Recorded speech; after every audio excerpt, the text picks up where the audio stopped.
All right, everyone, it's time to get this show on the road. Hello again, good afternoon, and welcome to the third episode of the Glow Business Breakthrough Masterclass Series, Small Biz Edition. Kamusta naman kayo? It's so nice to see some old names and new attendees here joining us today for yet another learning session together, especially created para sa inyong mga small business owners. Today is all about you and how you can make your businesses better and better all the time. Quick recap, as we know, we're on our third episode now. In our first episode, we learned from our speakers kung paano nga ba nakakatulong ang AI in building our businesses, in making those intelligent business decisions. In our second episode naman, our speakers shared with us on how to get to know your customers better and how to give that wonderful tailored experience to your customers. And today, our theme hits a little closer to home because for every business leader and HR practitioner, this theme is very important, and that theme is retention is the new acquisition.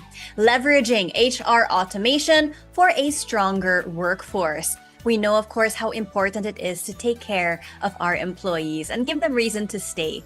And more often than not, business owners tend to focus more on recruitment. How do I find the perfect workers? How do I bring them on board, right? But let's be honest, mahirap din kapag every few months may umaalis sa team, you start all over again, training na naman, back to square one, right? We all know that feeling at this point. And sometimes it can really shake the core of your team or even force you to operate while understaffed. We all know the struggle, and usually we allocate budget and time and effort on recruitment. It's definitely not easy. But when we fail to keep our employees engaged once na onboard na sila, medyo mahirap na yan, diba? And so today's lesson is here to address these exact problems. Our speakers today are going to provide us with tips and new knowledge kung paano nga natin effectively maximize ang hiring process and those employee engagements through automation. Dito rin natin malalaman kung ano nga ba talaga ang ibig sabihin ng retention is the new acquisition. We're gonna dive into that later. And how much HR automation can impact employee retention. This afternoon, we're also going to shed some light on the admin side of the business. With HR automation, kayang-kaya gawing mas efficient, mas engaging, and sustainable ang employee journeys. Syempre, that's what we all want. We want our employees, our teammates to be happy and to want to stay and build the business as much as you want to build your business. So, as we begin, we invite you to listen, take notes, ask questions. That's our number one rule here. Bawal ang shy type, everyone. Don't be shy to ask questions. And imagine how these insights can fit into your own business story. At syempre naman, just like last time, if you joined us before, meron tayong raffle draw at the end of the program. So, we'll find out later. This time around, sino ang mga lucky winners natin. So, make sure you stick around until the very end. And, of course, we're always so excited to learn together. And we hope that you all walk away with practical ideas that you can try right away para tuloy-tuloy na ang breakthrough natin, di ba? And so, here to officially open today's session, we'll hear from a leader who has always believed that people are the strongest foundation of every business. She has been at the forefront of Glow Business's mission to champion innovation in the workplace and continues to push for solutions that help businesses grow through empowered employees. Ladies and gentlemen, please welcome the Vice President and Head of Glow Business, Ms. Katie Dizon.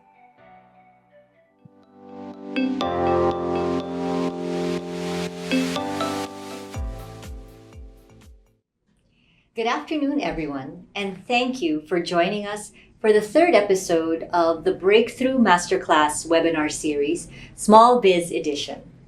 Unang-una, we are happy to see repeat attendees na kasama namin mula episode 1. If you remember, dun natin pinag-usapan kung paano nakakatulong ang AI and data analytics to make intelligent business decisions. Sa episode 2, we talked about paano ninyo magagamit ang AI to personalize customer experience and drive loyalty. We hope na naa-apply ninyo agad sa inyong negosyo ang inyong mga natutunang mga tips mula sa ating mga speakers. Dahil naniniwala kami that even with small or simple steps, malaking tulong yan para sa long-term growth. Sa ating pagpapatuloy sa episode 3, we are focusing on digital tools for your customers and productivity. Pag-usapan natin ang puso ng inyong negosyo, your employees. Our topic today is retention is the new acquisition. We know this is true for our customers, but it also holds true for our employees. We all know na mas mahal at mas matrabaho mag-train ng papalit-palit na empleyado kesa sa pag-alaga at pag-develop ng skills ng ating employees. When good employees are well taken care of, they are most likely to stay with you. When they stay, it can mean they are happy employees. And when they are happy employees, masaya silang nagbibigay ng serbisyo sa inyong customers and therefore, more steady growth para sa inyong negosyo. Pero gets namin, lalo na sa mga small business owners like you, na sobrang daming kailangan asikasuhin. Schedules, time in, time out, payroll, leaves, onboarding, training, and upskilling. Minsan, parang kayo na ang HR, accountant, and manager all rolled into one. At diyan papasok ang HR automation. The purpose of this is to minimize repetitive manual work for faster processing, whether it's attendance, payroll accuracy, or onboarding of your new staff. It also helps spot issues earlier at mas madali ring nakakapagbigay ng recognition at feedback para mas motivated ang team ninyo. Ibig sabihin, mas konting admin work, mas maraming oras para sa coaching, listening to their valuable feedback, and employee engagement. With more time to do this, mas aayos ang teams ninyo to help set you up for lasting success. We are very excited to learn with you today. As you listen, think of your own teams and imagine paano ninyo pwedeng i-apply ang mga tips and tools that we are going to talk about in this episode. Because at the end of the day, happy teams build loyal customers. Maraming salamat and welcome to episode 3 of Your Breakthrough. Thank you so much, Miss Katie, for that inspiring welcome message. Tama naman that happy teams make happy customers as well. And so that is really on theme with what we're going to be talking about today, making sure that we are happy and whole and strong from within. And that means your employees and of course yourself, because sabi nga ni Miss Katie, you're the HR manager, you're the accountant, you're the manager all in one sometimes as a small business owner. And so that's what we're here to delve into. And I'm sure we're all so ready to start learning. But first, gusto namin naman ma-feel yung excitement niyo, everyone. So, can you do me a favor and send me some nice emojis in the comment section? Give me that thumbs up to let me know you're ready. And we'd like to just get some excitement going. Make sure naman na ready tayong lahat mag-learn and mag-explore ng topic na ito. So, let's officially kick off our breakthrough with our first speaker of the day. A little bit about who is coming up first. Our first guest is a highly respected leader in the field of human resources. She currently serves as the president of the People Management Association of the Philippines, also known as PMAP, the premier organization of HR and people managers in the country. With her deep expertise in talent management and her passion for shaping the future of work, patuloy niyang sinusuportahan ang mga small companies and organizations to thrive through their people. Sa kanyang session today, i-share niya kung paano makakapag-shift ang mga founders at business leaders into leadership roles. At paano mapadali ang pag-build ng solid team and processes without the overwhelming paperwork. Let's all give a warm welcome now to Miss Lydia Lily Quintans.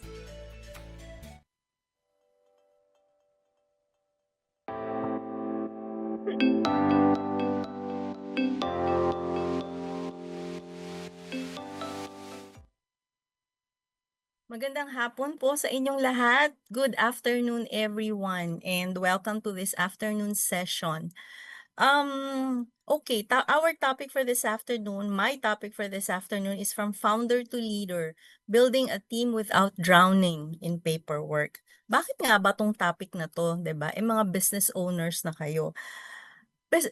In the introduction you heard na ako po ngayon ang current president ng PMAP and I may be the president but I am also an HR consultant. And in my work as a consultant, I have worked with many companies and many of them are also in the MSME group. So alam ko, nakita ko and naiintindihan ko yung struggles ng mga businesses, no? Nakita ko kung papaano yung sinasabi ni Miss KD kanina na nagsa-struggle sa napakadaming trabaho at kung papaano kailangan, pagtugma-tugmain lahat ng work that need to be done. Pero at some point, we will have to take off from being founders to becoming good leaders. Pero bago tayo pumunta sa being good leaders, intindihin muna natin, bakit nga ba nagtayo ng business ang mga taong kagaya ninyo? Why do entrepreneurs set up their businesses? There are so many reasons. Napakahaba po ng listahan, but I took out what I think are the top four common reasons why people establish their business. Una sa lahat, passion, no? Ano na nga ba yung sa Tagalog may tawag tayo diyan, marubdob na pagmamahal sa isang, natawa si Eric, sa isang bagay o isang gawain. So, and they want their passion to be turned into career. Sabi kasi ng mga tao, 'di ba, we've always heard this, if we love what we do, it doesn't feel like work at all. So a lot of people want to turn that into the kind of work that they do every day. At saka isa pa, um, they want to share this passion with others para hindi lang sila yung nakikinabang dyan sa passion na yan. Pangalawang reason is to pursue a dream. Lahat naman tayo may mga pangarap, 'di ba? We all want to have something for ourselves, for our families. And putting up a business is one way of being able to um further that dream and to fulfill those dreams, no? Um, yung pangatlo, and which is foremost also, is to gain financial rewards. Maraming nagsasabi na kung empleyado ka, hindi ka yayaman. So, many of us want financial stability. And so this is one of the many reasons or one of the top reasons why people go into business. And of course, ito, madalas nating marinig itong work-life balance na to. Sino ba to si work-life balance? Kasi 'di ba, for those of you who went into corporate work before setting up your businesses, you know that corporate work ties you down for fixed hours of work in the office or in the to the responsibility that you need to fulfill. So putting up a business will allow you that flexibility. Ako, for example, why did I go into consulting even before so many years, even if so many years before I reached retirement age? Nag-business ako because at that time, I wanted to take care of my aging parents. And being at work will not allow me to be at their beck and call. Kasi kailangan, may responsibilidad din akong i-fulfill. So, isa yan din sa mga reasons why people go into business. Pero malalaman, so given those four reasons, malalaman natin that it's not all about money. Setting up a business is not all about money. It's also about creating something that is a part of you and share this part of you with others. And of course, to make a difference in people's lives, no, doing exactly what you love to do. So putting up a business is about purpose. It is about getting freedom, and it is about the higher satisfaction, which is fulfillment. Pero bago natin marating yan, hindi madali mag-set up ng business. Bakit? Kasi passion is not enough. gusto mo nga yung ginagawa mo, you're so dedicated to what you're doing, but passion is not enough. You need to have capital. Kasi capital and financial requirements can be challenging. And alongside capital, you need to put up plans, strategies, and a roadmap to be able to, get to where you want to be. At ito, na-mention na to ng maraming beses kanina, you need to perform a variety of tasks and put on many hats, no? So may manager, may empleyado, minsan nga may janitor pa, 'di ba? Ikaw din yung tagalinis ng opisina. And this is also very difficult to do, finding the right people for your organization. Bakit nga ba mahirap maghanap ng tao? Ang daming taong walang trabaho, 'di ba? Because you as a founder, you want to hire people who work as hard as you do, who do things the way you probably would do things. In other words, naghahanap ka ng taong kagaya mo, kaya mahirap. So mahirap nag-iisa ka lang, so mahirap maghanap ng kagaya mo. And finally, when you're able to get the people that you want, you're able to hire the people for your organization, you now have to transcend from being just a doer and a founder to being a leader. And sa experience ko po, hindi lahat ng tao, hindi lahat ng managers gustong mag-lead at gustong humawak ng tao. So being a leader is a difficult task to fulfill as well. So how do we evolve from being a founder to a leader? Kung mahirap yon, there are many things that we need to do. And the first thing that we need to do is to shift from doing to building. So kasi sabi natin tayo lahat yung gumagawa, 'di ba? So from doing things, we need to be able to refocus and start building an organization. And how do we do that? We refocus our vision, our strategy, and planning. From our personal vision, we need to shift this to become a company mission and a corporate vision. So kailangan yung tinitingnan mo na the entire organization. And from your vision, you need to come up with long-term goals para maintindihan mo, gusto mo nga to become the best, say for example, ang passion mo is in fashion. O di ba, passion, fashion. Ang passion mo is in fashion. You want to share your creativity with people. And you want to become the most renowned or the most recognized fashion and designing house in the country. But it doesn't stop there. You'll have to have terms and goals to guide you, to bring you where you want to go. At kung meron ka ng strategies, kailangan mo pa to i-break down into smaller bits, into smaller chunks para magawan mo ng paraan. So may 1-year term, may 1-year plan, may 5-year plan, may long-term plan. And finally, kailangan ibaba mo ito dun sa mga taong gagawa so that the people will be able to share, contribute to the achievement of your goals. Ito pong model na to, ito rin yung model na ginagamit namin sa performance management. Because isa sa mga things din that we found out in a lot of organizations is employees work so hard, pero minsan yung effort nila are not connected and not aligned with the company vision. So this will help you align performance with company vision. So pag naibaba na po natin yan dito sa group goals, kung wala kayong department, sections, or whatever, diyan na po papasok si HR kung paano kayo tutulungan to hire the people that you need for the tasks that need to be done.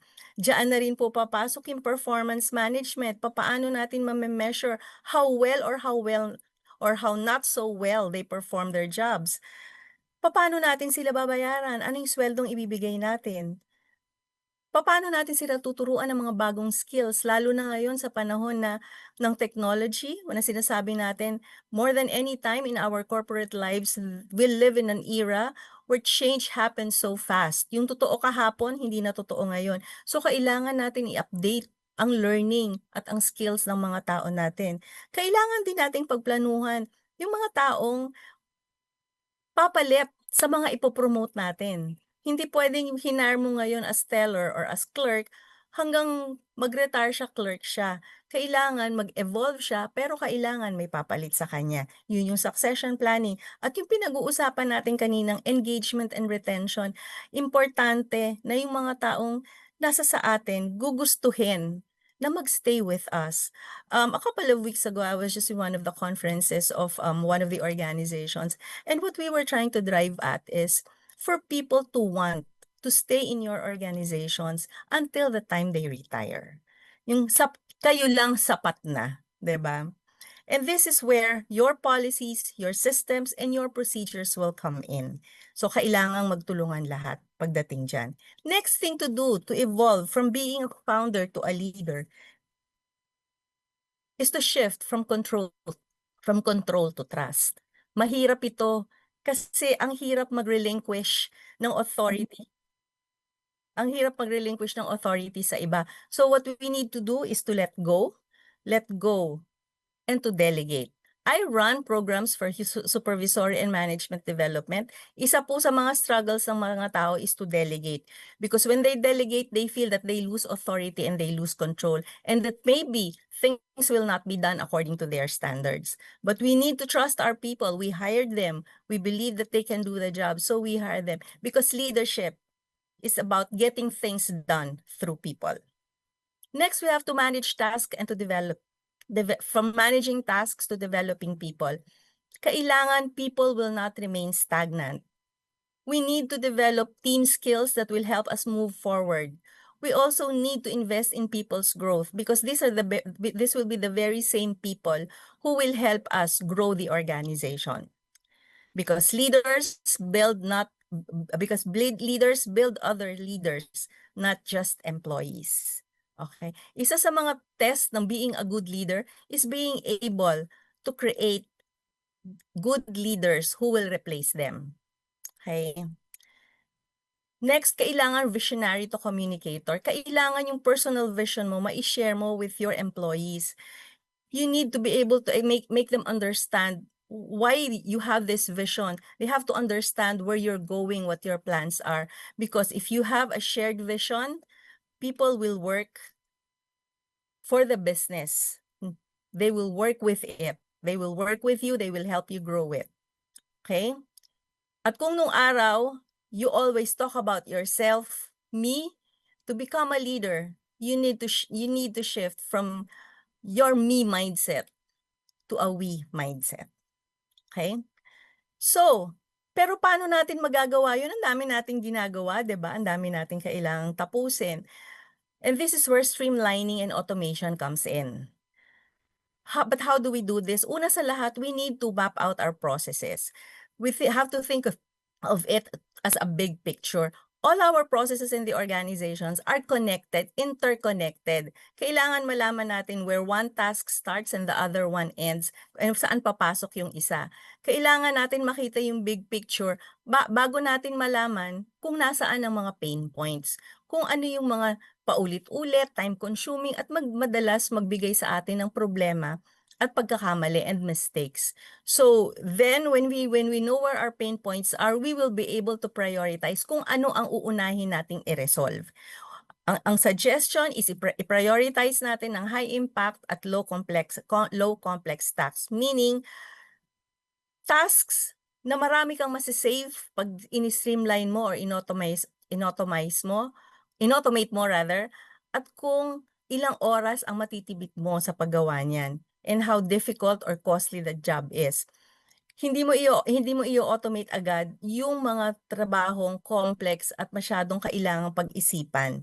Ang ino-automate natin yung paulit-ulit. Ito, yung repetitive, time-consuming or error-prone tasks.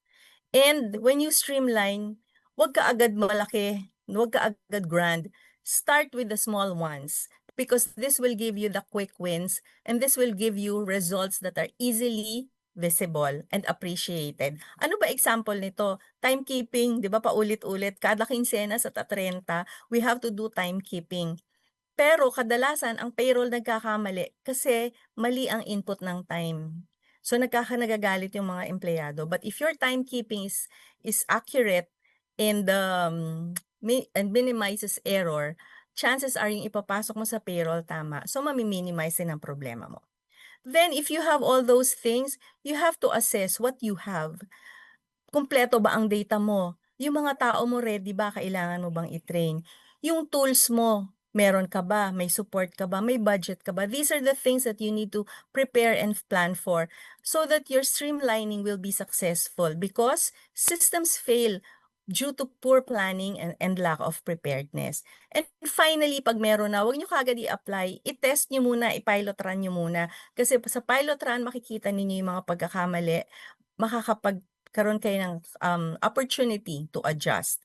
And finally, nothing is cast in stone. You have to have provisions for improvement in the future. So, okay. So, next, pero bakit ba natin kailangang mag-streamline? Okay, bakit ba natin kailangang mag-streamline? Because it saves time. Sinasabi ko lagi, time saved on repetitive and menial tasks are time that you can use to do more critical tasks, to make more critical decisions, to make better strategies and everything else that give the greater impact to your business. It also reduces human error. It improves efficiency and productivity. It enhances customer experience. Siyempre, pagka hindi kayo nagkakamali, pagka lahat ng output ninyo tama, it redounds to customer service. And when your customers are happy, alam natin yon, they go back and go back and go back to you. So, nasabi kanina yung data-driven decisions. If you have data, you will be able to create better decision because you will have a better basis for making those decisions. And if, di ba pag hindi nagkakamali, mas maganda ang tingin ng mga tao sa inyo, whether it's your customers or your competitors, it gives you a better professional image at a better branding. And branding is very important these days. And if you're the business owner, it relieves you of your stresses. And automation, wag na yon, automation, these are the things where we can actually automate. Pag sinabi kong routine, ito lang yung mas mga madadaling pwedeng agad-agad i-automate. Timekeeping and attendance, kasi paulit-ulit yan. Payroll processing, paulit-ulit. Recruitment, mayroon sourcing, may ATS, yung applicant tracking system, kung saan tayo nakakakuha ng better candidates, and on our onboarding. Leave benefits, benefits like leaves, and other repeating benefits. These are the things that we can also automate maybe at a later stage. Performance management, e-learning, employee engagement, onboarding, metrics, and data analysis. And in closing, these are the things that I'd like to leave you with. Free yourself of things that are repetitive and not really very important so that you can do more critical functions. Ito pa rin, ito pa misnomer ito eh. Pag sinabing systems, pang malaking company lang yan. Hindi po yan pang malaking company. Systems are as much applicable for small companies just as much as the large companies are. Because there are providers that can tailor fit and customize systems for your needs and for the size of your company. You don't have to start big. You don't have to get the entire package. You can, as I said, prioritize things. And then choose tools that fit your business size. And remember that automation is not just about a technology. Don't automate simply because other companies are doing it. Automate because it will help your business. It will help move your business forward. Involve your team because your team will be the ones who will also operate the system, will take care and handle the system. Kadalasan ngayon sa age ng AI, people are afraid that technology will replace them. Pero sinasabi namin in all of the many talks that we have delivered, technology is not there to overpower people. Instead, people are there to man and operate technology. So empower your people. Data is your new business advantage because, as I said, you will have better basis for making your decisions. And if you are efficient, hindi kayo nagkakamali palagi, hindi pa ulit-ulit, yung time na nisispend nyo can be spent for more important things. And consistency builds professionalism. Minadali ko, but anyway, we will have more time during the question and answer later. So on that note, I'd like to say thank you to everyone and for giving me the opportunity to discuss this with you. Thank you so much, Miss Lily, for that course, so to speak, that in such a short time, we got so much info on how to go from being founders to leaders, which I think is such an important journey that, everybody who is a small business owner, like it or not, Kailangan yan. We have to transform, not just as someone who's an expert at their own craft or at their own business, but someone who's able to manage people. Because those people are going to be the ones to help our businesses grow. Miss Lily, thank you so much. More on that later, like she says. And at this point, if you have any questions for Miss Lily, I keep saying this every episode, bawal ang shy type dito. So please take a moment to look below. I think in your Zoom interface, you'll see that button that says Q&A.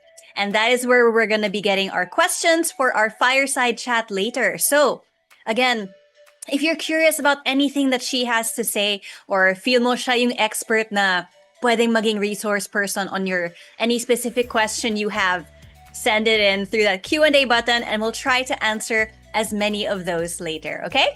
So, we jump on now to somebody who has been a strong advocate for the growth and success ng mga entrepreneurs dito sa Pilipinas.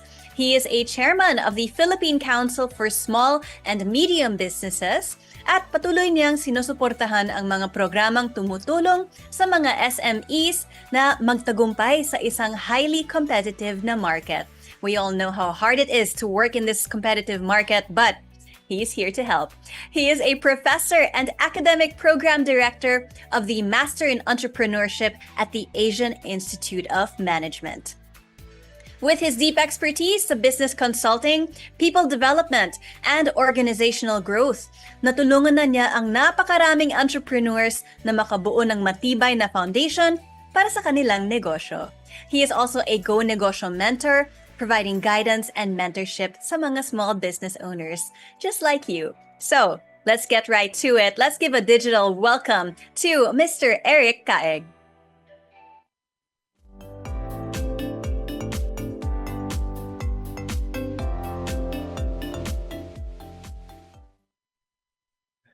Magandang hapon po sa ating lahat, sa ating mga negosyante na nandito ngayon sa ating session 2. Session 3, ito po ang segment 2 at ako po ay naatasang magbigay information regarding the SME's first hire, a playbook for growth. Alright, so gusto ko pong tanungin sa ating mga entrepreneurs na nandito ngayon, ilan po ang inyong empleyado? Okay? Ilan po ang inyong empleyado ngayon? At marahil iniisip nyo, ako, kailan ba ako nagsimula mag-hire ng aking unang tao? Alam niyo po, ang mga entrepreneurs, para po sila mga atleta. Okay? Sa umpisa ng kanilang negosyo, sila ay naglalaro ng single sport. Ano ba yung mga single sport? No? Pwedeng tennis, no? Pwede kaya chess, mag-isa ka lang. Tapos kanina narinig natin kay Miss Lily, no? Parang suot mo lahat ng sombrero. Ang dami mong ginagampanan. Okay? Ang dami mong ginagampanan. Tapos habang lumalaki, sabi kanina ni Ma'am, kailangan hindi lang passion, kailangan may strategy. As the business grows, from a single sport, magiging team sport. So from a golf na one player lang, magiging basketball. Okay? Ilan ba yung players ng basketball? 5. Pero may mga substitute. Now, pagka in-implement na natin yung long-term plan, yung single sport na naging team sport from 1 to 5, naku, naging mas malaki na yung kanilang playing field. Sino dito nakakaalam ng laro na football, soccer? So kung ang basketball, 5 players lang, ang soccer, 11. Tapos meron pa silang reserve. So yung negosyo, ihahambing natin sa paglalaro ng mga atleta. At sa atin ngayon, habang iniisip natin, lalaki ang aking negosyo, saan ako pupunta, nag-uumpisa tayo sa simula. At bago ko po umpisa ng aking mga slides, bibigyan ko lang po impormasyon. Ano ang reality natin, mga micro and small entrepreneurs? Kalimitan po, tinatanong ako, kailan po ba kami kailangan po ba namin sundin lahat ng mga policies? Okay? Una-una, registration ng negosyo. Kung galing sa community lang, lalo na ng pandemic, ang daming nag-umpisa ng negosyo online. Diba? Sino dito nakabili ng mga ube cheesecake tsaka ng mga ibang paninda online? So marahil 5 years ago, yung may-ari, mag-isa lamang. Ngayon, 5 years after, gusto natin tanungin, kamusta na sila? Lumaki ba ang kanilang negosyo? Ganong kalaki? Ilan na ba ang kasama nila? At ang trap ng mga micro and small entrepreneurs ay ganito. Kami nagsisimula pa lamang. At dahil ginamit nila yung salitang nagsisimula pa lamang, ito minsan ay nagagamit bilang excuse na okay? Excuse na hindi mag-hire ng tama, hindi magbigay ng tama, kami nalulugi pa. Okay? Bibigyan ko kayo ng umpisang kwento para ma-travel ko yung mga slides ko. 2 litrato ng 2 entrepreneur. Yung una, si Pedro. Si Pedro, matagal ng negosyante. Pero nakausap ko si Pedro na 1 linggo. Sabi niya, naku, may problema ako. Bumubulong siya eh. Bakit? Baka dalawin ako ng gobyerno. Bakit? Bigla niya sinabi, hindi kasi maayos ang aking pasweldo. Oh, paano nangyari yun? Kailangan ko ng maraming tao pero hindi ko kaya sweldohan lahat. So bottom line, ang sinasabi niya sa akin ay hindi pasok sa minimum. Si Pedro, nakausap ko naman si Maria. Si Maria, bagong negosyante. 1 taon pa lamang ang kanyang tindahan.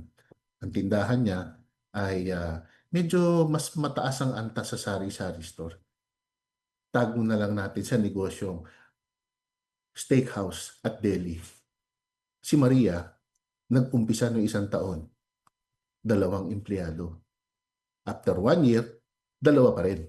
Pero ang maganda sa ginawa ni Maria, okay, ang maganda, lahat sinimulan niya na maayos. Rehistrado sa lahat ng permit, no? Mula DTI, mula City Hall, hanggang barangay, ang BIR, may resibo, may sales invoice. Ang empleyado ay minimum ang sahod. So pag titignan natin itong 2 entrepreneur na to at kung paano gagabayan ang kanilang paglaki, no? Sa unang kanilang hire, ano ang mga dapat nating iwasan? Okay? Sa mga micro and small, ang kanilang mindset sa organization, wag na muna yung organizational setup kasi kailangan pa namin kumita. Huwag muna mag-hire ng maraming tao. Tapos tatanungin, saan ba galing ang mga empleyado? Saan galing ang kanilang mga aplikante? Okay? So ito yung mga titignan natin sa halagang 15 minutes, no? Organization setup, recruitment, selection, hiring, and deployment. So ito po tinatawag natin organization structure at kalimitan, gaya na sinabi ko kanina sa umpisa, ang may-ari ay AVP. Hindi po siya Assistant Vice President. Yung pong may-ari will occupy all vacant position. Right? So maaaring siya yung finance, siya yung operations, siya rin yung marketing, siya rin yung taga-kolekta. At sabi nga ni Ma'am Lady kanina, pwede pa maging taga-linis. Yung iba nga maglilinis sa umaga, okay? Pero mamayang gabi nasa BGC naka-necktie kasi may press conference na pupuntahan. Yan po ang katunayan na realidad ng ating mga entrepreneur. Pero paano nga ba tayo mag-uumpisang kumuha ng tamang tao at sino ba ang kailangan natin? So dahil tayo ang naggawa ng negosyo, tayo ang nagbigay buhay dito, alam natin, kanina yung sinasabi ni Ma'am, bakit? Alam natin ang reason at alam natin kung saan dadalhin. Therefore, alam mo ang proseso at sa proseso na pangangailangan gampanan sa loob ng negosyo, tsaka mo ngayon tutukuyin sino ang kailangan mo. Kalimitan sa mga micro and small, nauuna yung tao, hindi pa alam kung ano yung pagagawa. Dahil kasi napakausap ng kamag-anak, napakausap ng kumare, ng kumpare, ng kaibigan. At dahil may puso ang entrepreneur, okay, nauna ang empleyado. At malabo pa kung ano ipagagawa. At dahil hindi naman siya ready magbigay ng tamang pasahod, tatanggapin sa kahit anong rate ng empleyado. So doon pa lang, alam na natin, mismatch na kaagad. So identify the position that is needed in the process and be able to identify anong ating pangangailangan. Okay? Qualification. either education qualification, karanasan or experience. Okay? At ano ang kanilang pwede pang matutunan pag nasa loob na ng kumpanya. So, from the process, identify anong role at saka anong qualification bago tayo kumuha ng aplikante. Kaya sinabi ko, kalimitan, nagkakamali po tayo, nauna yung ating mga empleyado bago pa natin i-identify itong mga ito. At pag na-identify na natin ang qualification, ano ang gagawin? Okay? Ano ang trabaho? Ano ang mga tasks ng ating mga empleyado? At ngayon po, sanay na sanay ang karamihan ng mga entrepreneur dahil sila po ay multitasker, ang kanilang nais, at kanina narinig natin, gusto nila maging kagaya nila ang empleyado. Okay? So may nagtanong na isang entrepreneur, bakit ako pwede akong maging spokesperson, pwede akong maging janitor, lahat pwede kong gawin. Pero yung empleyado ko, papasok ng alas 8, lalabas ng alas 5. Yun lang ang kanyang alam. Kasi po, ang owner's mindset versus employee mindset ay magkaiba. The employees are driven by their need for work and need for salary to bring home to their family. The entrepreneurs are driven by something else. So we heard that earlier about passion, about giving employment to everybody and giving back to the community. So when we look at the roles and when we look at yung mga job description, kailangan meron dito sa mga aktibidades na to, pwede nating sukatin. Kanina narinig natin tungkol sa performance appraisal. Ano ba yung mga bagay-bagay sa kanilang trabaho na magsasabi na kayo, ang mga empleyado, ay gumaganap ng tama? Kanina nasabi ko, lalo na sa mga family business, no, ito po yung nagiging kalimitang sakit. Okay? Lalo na pag nag-hire tayo ng kaanak o malapit sa atin or ating kapamilya. Yung ating kapamilya ay ang pinakamabilis mapakiusapan.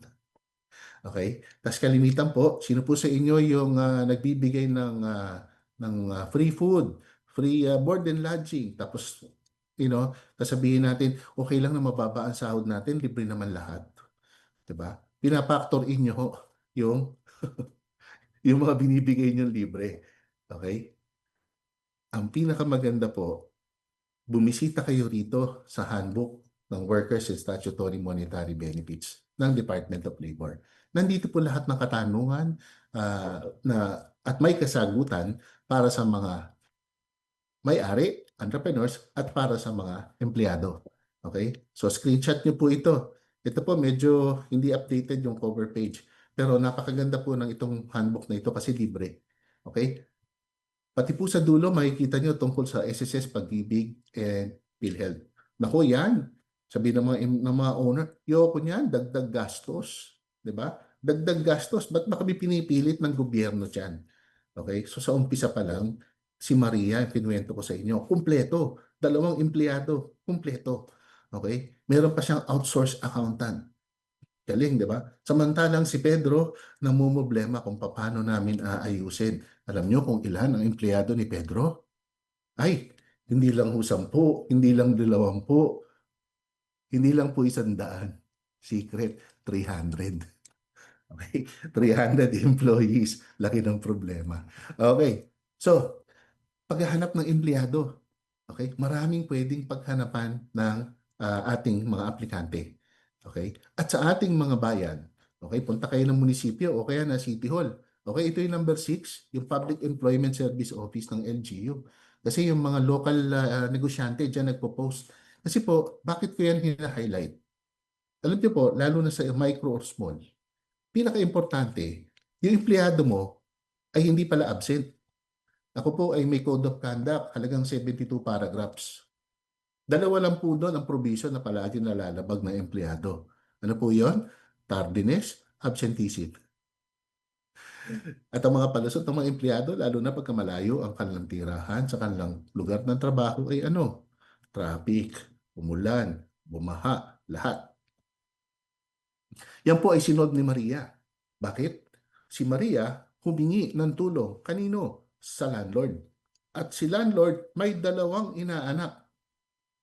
May experience galing sa ibang retail store at malapit ang tirahan.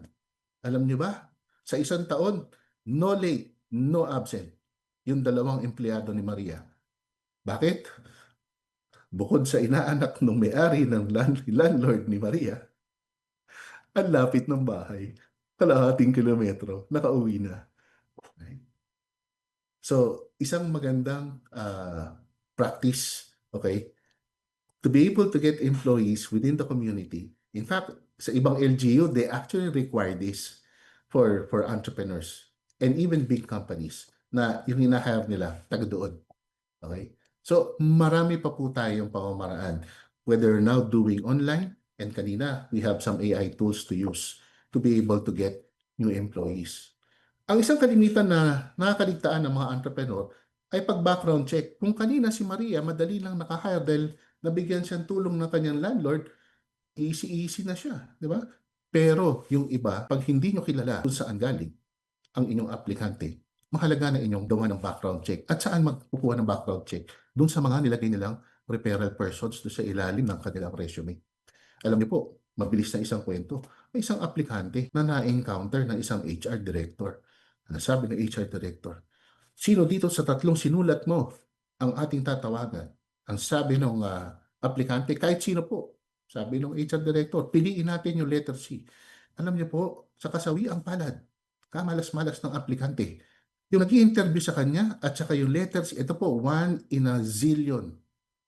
Yung nag-i-interview at saka yung letter C na pangalan ay magkakilala. At ang sabi, andito po si Antonio nag-a-apply. Ito po, i-hire ho ba na? Alam mo, sabi ng kabila, oh pare, kamusta na? Naku, wag mo i-hire yan. Tapos, siyempre, hindi sinabi ng HR director yung katotohanan. Pero, nakaligtas siya sa posibleng pag-hire ng maling tao. Ngayon, bukod sa background, gusto natin alamin, yung bang ating hina-hire ay FIT. Okay? Malusog. Okay? Meron ding isang empleyado, nag-a-apply pa lang, bumabali na. Para saan? Pampa-x-ray. Diba? Ito po ay katungkulan ng mga aplikante, hindi po ng employer. Okay? So assess the fitness because alam natin na hindi natin kailangan ng empleyadong may sakit. Right? So background, then medical. Right? Siya nga pala, mga entrepreneur, ang negosyo po natin ay hindi sweepstakes PCSO. Okay? May puso tayo, mga entrepreneur, ngunit tayo ay may objective. May business objective tayo. Right? Sa mga family businesses po, napaka-importante na nag-uusap kayo kung paano kayo magsiselect. Meron po kasi nangyari, mag-asawa ang may-ari, hinayad ni Mrs., hindi alam ni Mr. kasi nasa abroad. Pag uwi ni Mr., nakita niya meron na siyang bagong empleyado. Hindi po nagtagal na 1 buwan kasi nagalit si Mr. Okay? Kailangan approve ng lahat ng tao, lahat ng deciding persons in the business so that you will not waste your time and waste the candidate's time as well. At pati na rin ang pag-uusapang sweldo. Nalakihan si Mr. kaya siya nagalit. Diba? Ngayon, sa mga kumpanya malalaki, meron po tayong tinatawag na job offer. Sa mga micro, hindi na, basta gusto kita ngayon dito ka na, pumasok ka na. Okay? Employment contract, kailangan po ba yun? Tanong ng mga micro small business. Basta po pinapasok ko, umpisa na siya bukas. Diba? Ilan po sa inyo, micro and small entrepreneurs, ang merong employee handbook? So kanina po, pinakita ko yung handbook ng worker statutory. Okay? Yung po, pagka nakita ninyo, almost I think 90% you can actually adapt because if you're able to adapt and execute, I would say, sa inspection list ng DOLE, kayo po ay pasado na. Okay? So what is in the handbook? So, bukod tangi po ang ating mga batas, ang ating mga polisiya na kailangan natin ipaliwanag sa ating mga empleyado. Okay? So ito po ang mga nilalaman ng ating employee handbook. Alam niyo po, sabi ng iba, naku, magastos yan, papaprint pa. Hindi na po. Ngayon po, pwede ng digital copy. Kailangan i-explain, kailangan ipaliwanag, at i-sign off ng mga empleyado. Meron ako isang kliyente, nasa bond paper, pinread, tapos in-acknowledge ng mga employees, ready to go. Right? Okay. So ito po, napakaraming laman. Bakit ito? Kasi pagka nagkaroon ng problema later on, hindi masasabi ng mga empleyado, hindi natin pinaliwanag sa kanya. Ngayon po, ating napili ng ating empleyado, mayroon ng tamang sahod, mayroon ng tamang job description, kailangan na natin ipakilala. Minsan po, mayroong bagong empleyado, ayaw papasukin ng security guard. Kasi hindi pinaalam sa security guard na meron palang bagong dating. Okay? At sabi ng bagong dating, ako po ang bagong presidente ninyo. O ha? Hindi alam ng bagong presidente. Okay, ipakilala sa buong. Meron nga dito nagtatrabaho ng 2 araw, kala nila bisita. Okay? Hindi pala napakilala. Okay? So pagdating ng bagong empleyado, ibigay sa tamang departamento na humiling ng bagong empleyado. Kasi po minsan akala ng lahat, trabaho ho ng HR lahat. Hindi ho trabaho ng HR lahat. Trabaho ng HR mamili ng tamang empleyado at ang department po na nag-order. Okay? Sasabihin po, wala naman kung kaming departamento sabi ng entrepreneur. Ako rin po yung department head sa kabila o kapatid ko or misis ko. Okay? There should be a proper handover, then the training begins. Training for the skill sets for the department that ordered the employee. Right? So, sasabihin nyo, maliit pa lang po kami, 5 pa lang po kami. Ang importante po sa ating mga entrepreneur, bagamat baka wala pa kayong HR, meron kayong working knowledge ng human resources. Okay? Kaya po ng mga nagtanong sa akin, kailan ho ba kailangan magkaroon ng HR? Labas po kay Maria at Pedro, meron po isang entrepreneur na nagtanong. Ang tanong ko, ilan na po ang empleyado nyo? Sabi niya, 200. So, sino po ang HR? Sabi ni may-ari, ako. Okay. So, sana po magbigay leksyon ito sa atin at makita natin ano ang foundation para sa mga SME. Hindi po rason na tayo nag-uumpisa. Hindi po rason na tayo maliit. Alalahanin po natin ang kwento ni Maria na nag-uumpisa ng tama sa kanyang pagninegosyo at paghanap at pagbibigay ng tamang sahod at benepisyo sa kanyang empleyado. So, diyan po nagtatapos ang aking maikling presentation at magkita-kita po tayo mamaya sa Fireside Chat. Thank you so much, Sir Eric. Maraming salamat po for that step-by-step guide on the many things we should be considering when we are recruiting and expanding our team. Sabi nga ni Sir na it goes from a single sport to a team sport. And it's a very, very different game that you're playing once we are expanding and growing our team. Maraming salamat again, Sir. And again, if you have any questions for Sir Eric or Miss Lily, please don't hesitate to hop into that Q&A box. You can see it, I think, at the bottom of your screen. You can press that and send in your questions because malapit-lapit na po ang fireside chat after our next speaker. So that is our chance to discuss any questions you might have. Now, to close our speaker sessions, meron naman tayong makakasama na tumutulong sa mga small businesses mag-transform through digital solutions and strategic consulting. Bilang Director for Business Development, Business Solutions Consulting ng Globe Business, he works closely with different organizations para matukoy ang challenges, mapadali ang operations, at makabuo ng bagong business opportunities. With his experience in digital transformation, patuloy niyang isinusulong ang mga innovations na makakatulong sa mga small businesses to perform at their best. Let's all welcome Mr. Karl Marx Rubia.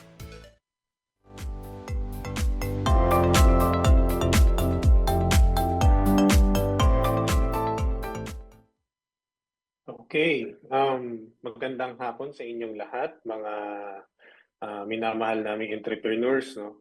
So again, maraming salamat sa pagdalo niyo dito sa, I think this is the third installment of our series for you.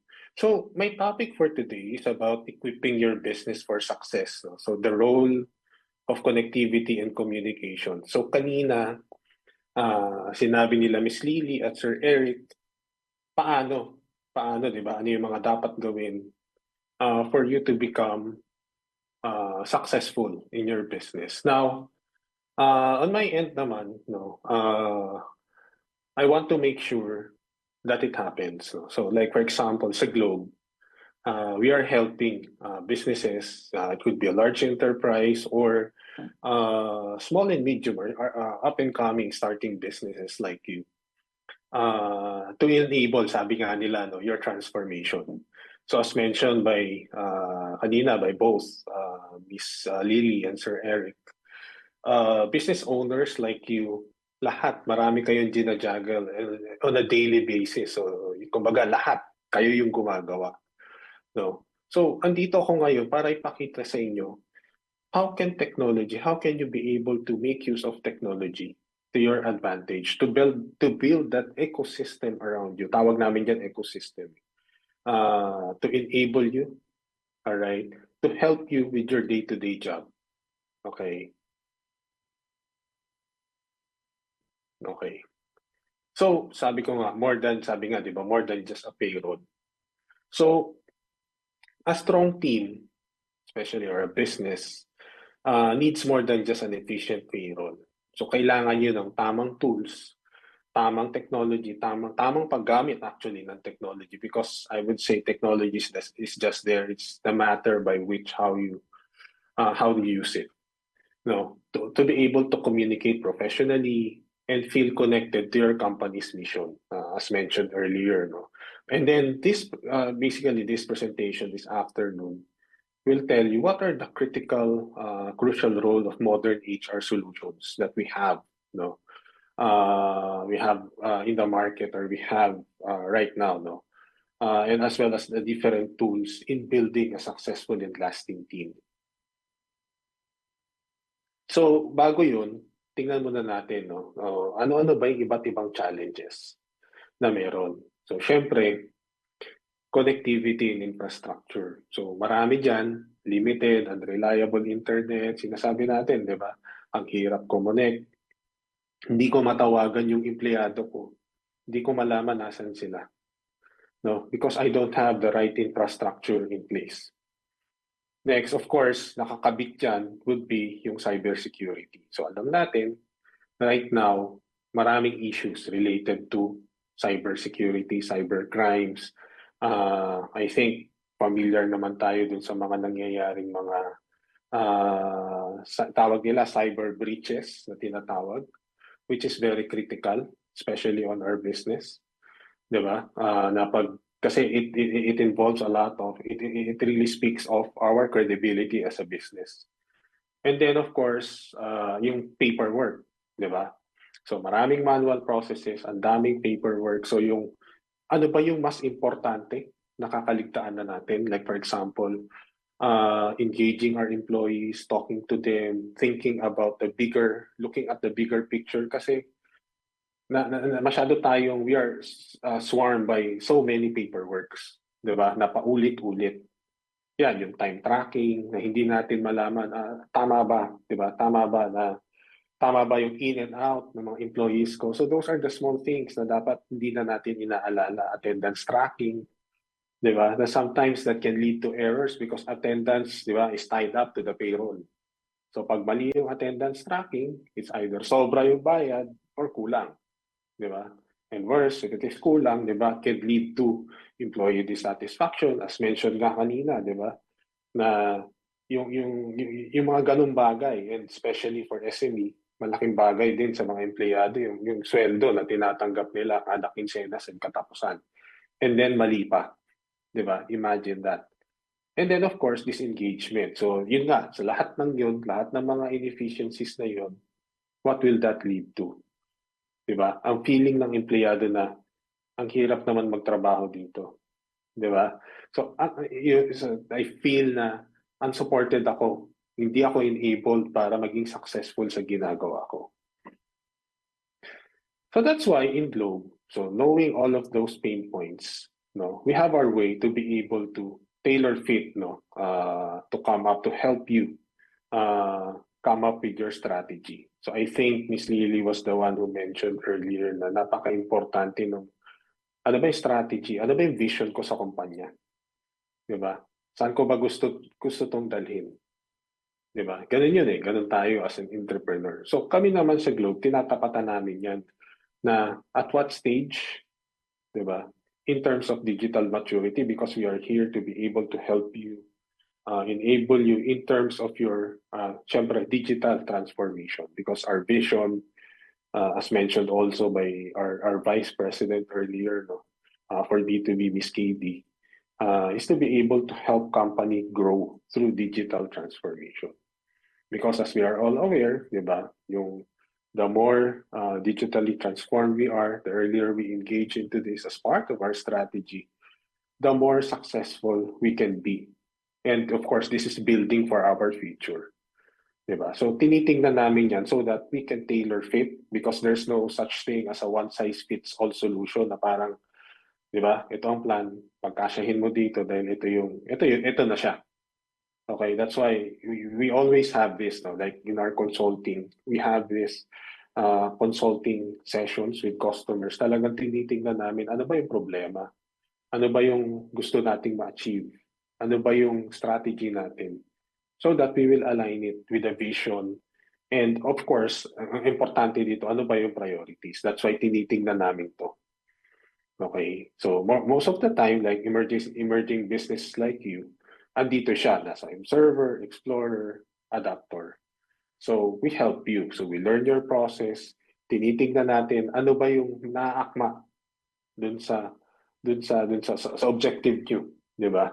And tama naman, sinabi rin kanina na it's a journey. It's not a it's not a one-shot thing. Na transform ako, that's it. Hindi siya natatapos doon because it's a continuous journey. And again, we really have to plan. I agree that we have to plan for continuous improvement because technologies evolve. There are a lot of new things that will happen along the way.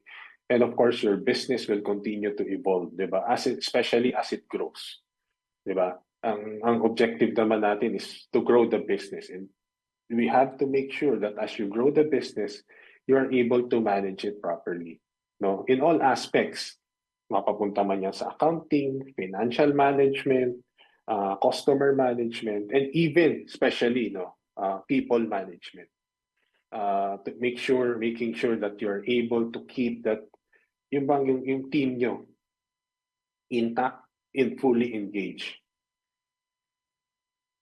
So, ano ba yung sinasabi natin sa lahat ng ito? Ano ba yung role ng connectivity? Okay. So, investing in connectivity is like investing in success because this is the very foundation of everything. You have to have reliable connection, di ba? So there are a lot of tools. Later on, titignan natin isa-isa to. Like for example, yung HR information systems, di ba? Yung mga mobile plans, etc. that are built to be able to meet your objectives, di ba? So yun yung role. So number one, investing in success. Number two, seamless collaboration. Kasi importante, di ba? Hindi lang kayo ngayon kasi everybody is on the go, di ba? Sabi nga ni Sir Eric kanina, sa umaga, naglilinis yung di ba? Yung sample niya kanina, naglilinis. And then sa hapon, may meeting yan. But of course, wherever you are, you should be able to juggle everything, being able to talk to your people, collaborate with them, and not really confined within the four corners of your offices. Di ba? So virtually, you should be able to establish that connection. So that's why connectivity is really very important in establishing that full view of an ecosystem. And then of course, empowering with data. So with data, sabi nga nila, diba, data is the new oil. So I think narinig nyo na naman yun. Now, having mentioned that data is the new oil, diba, malaki yung magagawa natin in terms of providing programs to our employees, diba? Being able to proactively learn na these employees, especially if this is a key employee, what are the things that will help us keep that employee, diba? Because without the data, bukas magugulat ka na lang magre-resign na siya because he's not happy. And by the time you know it, it's too late.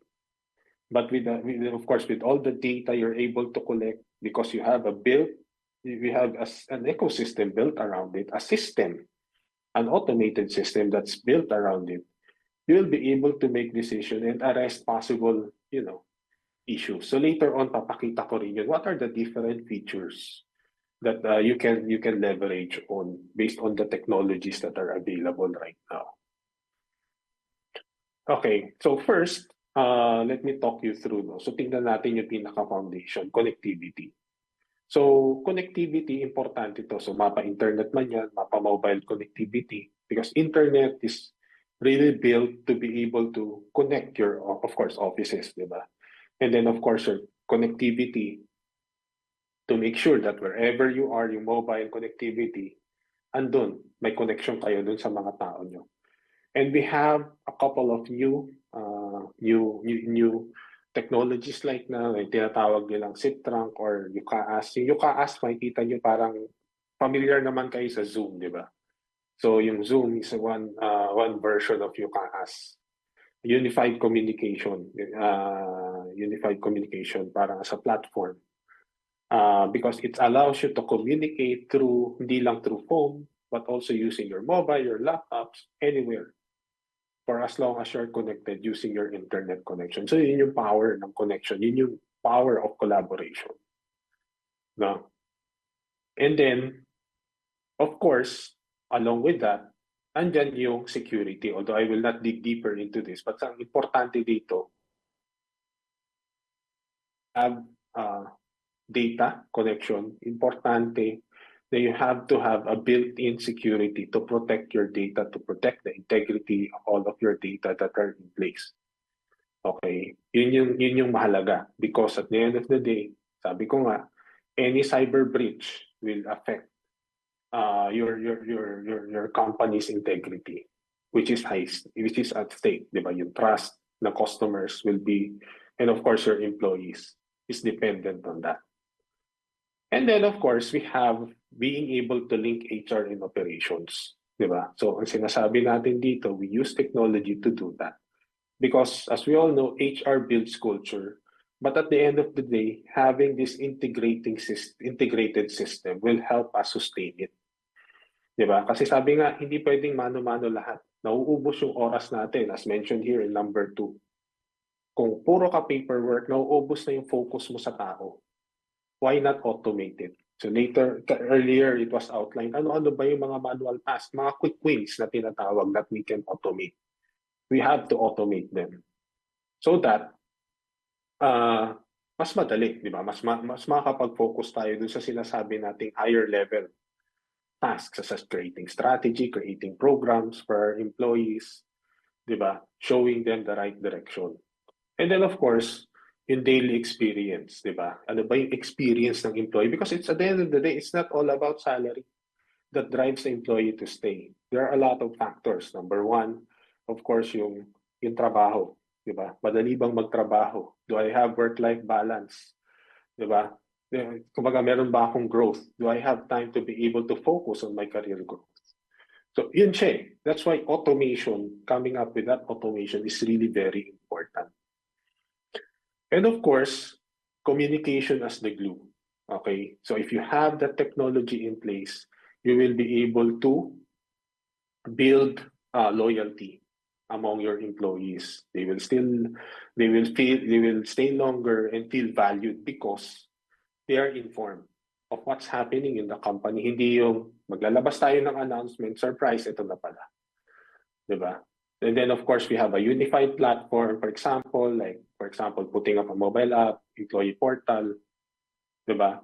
That is transparent and accessible to everyone. And of course, ano tong shared mission nito? So there's always clarity, transparency. Kasi pag ikaw employee, di ba, mas malaking bagay sa atin na nalalaman natin ano nangyari sa kumpanya. Di ba? Kasi pag alam natin yun, mas we feel engaged, we feel involved.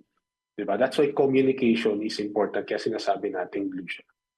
So ito nga yung sinasabi natin problem, di ba? Tedious to one file management, inaccurate timekeeping, manual payroll, etc. and government compliance.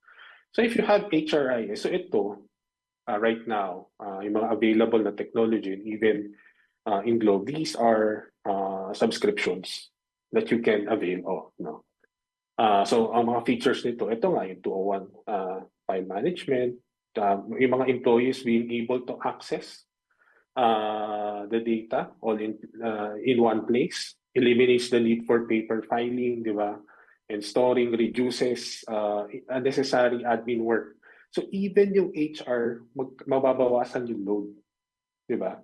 And they will really be focused on on programs instead of doing this manually. And nangyayari, di ba, dati, like for example, in our case, dati, lahat ng to, pipila ka. You have to submit a lot of forms and you have to and right now in our case, everything is being done through a request within that HRIS portal that we have. So you see, napaka-powerful niya. Okay. Then of course, automation of pay rates. So, di ba, depende. Ano ba yung mga shifting? Kung meron na kayong mga shifting dyan, this is a more advanced one. Kung may mga shifting, di ba, tapos mga overtime, paano siya gagawin? So let the machine do it instead of hiring somebody just to do this manually. So less prone to error and less, kumbaga, more accurate and on time. And then of course, we can also enable that mobile app on the go, since this is a cloud-based platform, meaning on the cloud, for as long as you have access to internet, you should be able to access it anytime, anywhere, right? That will allow your employee to be able to, for example, do time in, time out, kasi alam na natin, uso na ngayon ang work from anywhere. Diba? Sabi nga natin, we should be able to make use of technology so that to enable ourselves, our employees to work from anywhere. But at the same time, being able to manage them properly. That's why meron tayong tinatawag na geotagging, so that we know that indeed, diba, kung sinabi nilang umattend sila na meeting in this place, we should be able to detect na dito nga sila umattend on this place. Diba? So mas madali, and of course, easier collaboration. So anong result nito? Of course, meron kang dashboard, yung employee records management, that being manual, time attendance, so ibig sabihin, pag accurate yan, and on time din yung payment, and tama, di ba? And of course, yung leave management, you don't have to go through it one by one, di ba? And let technology handle it, and then of course, yung clock in and out on the go, more time to get things, di ba, that are more matatapos mo because you eliminate everything that's manual. And then, of course, more time to invest on employees' future. Di ba? So, that's why sinasabi nga natin, retention matters. Bakit? So, talent is sinasabi natin currency. For SMEs, keeping a good talent is as important as finding it. So, parang customer din yan, di ba? Keeping the customer is the same, keeping it, minsan nga mas mahal pa than you keep on acquiring a new one. So the same with talent. And of course, the high cost of turnover because you have to start all over again. And of course, sinasabi natin, ito yung beyond the paycheck, retention, that hinges around support, how the employees are being supported and connected, di ba? And feel valued, di ba? And then finally, papakita ko lang sa inyo, meron din isang pamamaraan by which we can reward employee through engagement. So there are reward platforms like the ones that's being provided by Globe to be able to reward, for example, employees. Whenever HR think about gamification, how to gamify things, diba? So may mga ganito. So there are a lot of quick win solutions out there. So in summary, kung makikita natin, this is how it looks like whenever you plan for a strategy. So titingnan nyo, so dapat meron kang, ito yung mga main component. I have the network, meaning yung infrastructure ko, enable ba siya to be able to connect everything. And of course, along with that, it has to be secured, diba? To protect my data. And once I have that infrastructure, a secured infrastructure in place, then that's the time I would be able to scale things up with ease. I would be able to build the right application, like the HRIS or the reward solution on top of it, to be able to serve my employees. Okay, so and with that, I would like to thank you. So see you later in the fireside chat. Looking forward to your questions later, right? So again, thank you for having me here today. Thank you so much, Sir Carl. And it's so nice to know that we don't have to try and figure out this whole automation process by ourselves. You can have a partner that kind of walks through it with you and is able to customize it for the size of your business. We keep talking about it here in Breakthrough, where there's this initial impression na parang ay pang malaking business lang naman, malaking company lang yung mga ganyan yung mga AI, yung mga technological advancement. But as we're learning here every session, it doesn't have to be that way, and you don't have to do it all by yourself. So again, Thank you, Sir Carl. We'll hear more from him in a little while because, friends, malapit na tayong mag-Q&A session. So again, this is your last chance. It is almost time to bring everyone back on screen. So if you have a question in your mind and you haven't sent it yet, we encourage you to go to that Q&A button down below so that you can ask your question, and we'll try to get to as many of those as possible for our fireside chat, which is happening right now. So on that note, it is time to bring back all of our speakers on screen again for our open fireside chat. This is your chance to hear them exchange ideas, respond to relatable questions, and share even more insights that can help you on your business journey. So again, kung meron pa kayong questions for our speakers, this is the time. Head over down to that Q&A box and ask your questions, okay? So welcoming back now our speakers, Lily, Eric, and Carl. Hello, everyone. Let's do a quick check. Can we all see and hear each other just fine? Very good. Very good. Good? Okay, wonderful. You know how it is. We always got to check when we're doing this in our online mode. But our three speakers, thank you so much to the three of you for so many insights you've managed to put into such a short amount of time. And we're excited to go through some of these questions from our audience that we can explore together. So on that note, Miss Lily, if you don't mind, I'll start with you. And this first question here says, what's the very first step a founder can take to start leading instead of just managing tasks? Thank you for that very wonderful question. First of all, a change of mindset.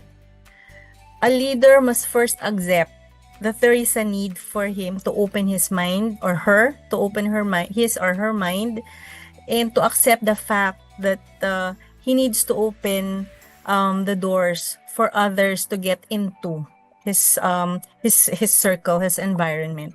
Because without that mindset, keeping a closed mind will not bring that leader anywhere. So the first thing is open-mindedness and acceptance that these things need to be done. It has to start from within. Thanks so much, Miss Lily. I think that's a good place to start. I think you're in trouble if you start off your business thinking you already know everything and everything that has to be done. This non-openness, and I think it ties in nicely to what Sir Eric said earlier, that there's a difference between an owner or a founder's mindset versus an employee mindset, and that shift has to change. So on that note, I'd like to bring this next question to you, Sir Eric.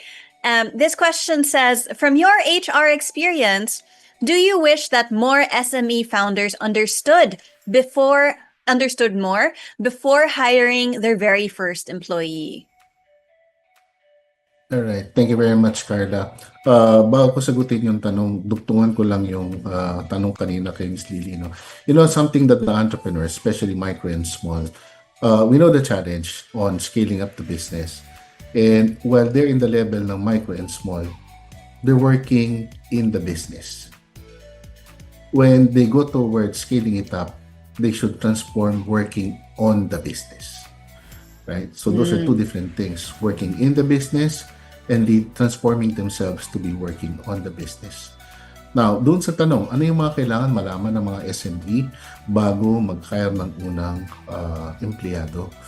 Well, unang-una, gaya ng nabanggit ko sa aking presentation, ano yung task na kailangan gampanan sa iyong hanap buhay?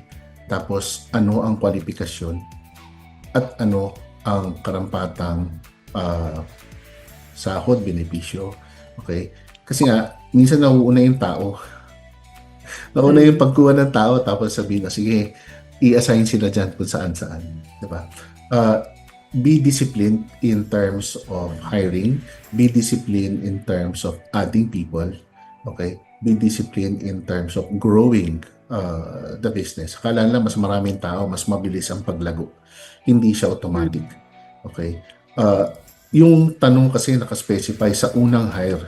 Okay? Sa unang hire, kalimitan sa micro, ang unang hinahanap nila yung kung sino sila komportable. Ito po lagi kong tanong, sino bang kukunin mo? Yung trusted or yung competent? Mm. So tanong ko sa ating mga entrepreneurs na nandito sa ating session, sino kukunin mo? Yung trusted mo or yung competent na tao? So iba-iba ang sagot pagka tinatanong ko ang ating mga participants. No? Pero kalimitan, lalo na sa mga nag-uumpisa, sasabihin nila, kailangan yung aking mapapagkatiwalaan. Okay? Pero minsan kasi meron kong mapapagkatiwalaan pero tumagal na ng 20 years, no? Pero hindi naman magaling. Okay? Meron naman magaling, sumobra galing, hindi naman mapagkatiwalaan. So it's a balance of both, right? So yan yung mahirap yung lugar ng nag-uumpisa kasi ang nasa sa isip niya ay mai-launch ang negosyo, maumpisaan ang negosyo. Pag mali ang taong na-hire mo, halimbawa retail, no? Whether it's a small store or a small food business, at mali ang naging serbisyo sa customer, yung impression kaagad ng customer mali na. So potentially hindi siya babalik. Right? So ganun ka-importante yung mga unang kasama natin. At may mga nagtatagal, meron din namang iba na mabilis lang ang tenure, no? So sa akin, know kung anong kailangan mo, anong kailangan mong qualification, kapabilidad. Tapos siya nga pala, alamin ang batas. Okay? Kasi I've dealt with companies that are over 50 years and yet they're asking me what's the basic legalities of things. That's why mayroon tayong mga kumpanya na tumagal ng 5 dekada pero yung basic na human resources gusto pa lang nila umpisahan after 5 decades. Sir Eric, thank you so much. Very thorough exploration there of all the things to consider first. And nakaka-surprise din no, na may mga ganun na negosyo na ang tagal-tagal nang nasa business pero actually wala pa yung basics na research. So I think what we can take from this is before you hire your first employee, like our question says, you have to be very well researched yourself. Diba? You have to know what you need and what you want, what is the outline of their task, and of course, sabi nga ni Sir Eric, ano yung batas when it comes to taking care of an employee. And we saw in his presentation earlier that there are so many free government resources where we can learn about how to be compliant and how to be smart about hiring and making sure that we are in line with the law when we are hiring our first employees. Sir Eric, thank you so much. Sir Carl, I have another question for you here. And this one says, what is one affordable digital solution that SMEs can adopt today to improve team collaboration? Oh, this is an important one, making sure your employees get along and can collaborate smoothly. Sir Carl, go ahead. Yeah, so actually marami yun eh. So when we say relative kasi to me, yung sinasabi nating affordable when we talk about solutions, no? Kasi ang question yan is, what value will it bring to your company at the end of the day? So, what could be affordable, depende kasi, ano ba yung value ilalabas niya? Kasi maraming solution for collaboration. As simple as Zoom, for example. But, tapos, kasi, for example, Zoom licenses. Will that fit you? Will that answer your need? I don't know, 'di ba? Kasi gaano ba ka-extend, gaano ba kadami, 'di ba? Yung coordination na ginagawa niyo araw-araw. For example, when I say yung UCAS, yung the one that I gave earlier. So it's a very good solution that we provide. But at the end of the day, will that fit you, your business objective? Diba? The features are there. For example, ano bang feature na UCAS?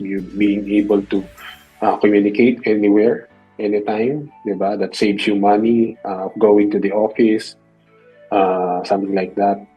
And then, but at the end of the day, will that answer, was that able to answer your need? Diba? Yun eh. So, kaya kanina kung makikita nyo, I didn't bring in any, in my talk, hindi ko nilagyan ng price tag or anything. In doing talks like this, I really don't put. So, kumbaga, I'm here to provide, I provided the thought leadership to be able to allow you to think. Ano ba yung mag-fit dun sa, kasi iba-iba yan eh. Sabi ko nga kanina, there's no such thing as one size fits all and sasabihin ko, ito yung affordable. Diba? Not unless we talk about ano ba yung pain points mo, ano yung needs mo. And then that I will say na, oh sige, this is affordable for you. This is the right solution for you.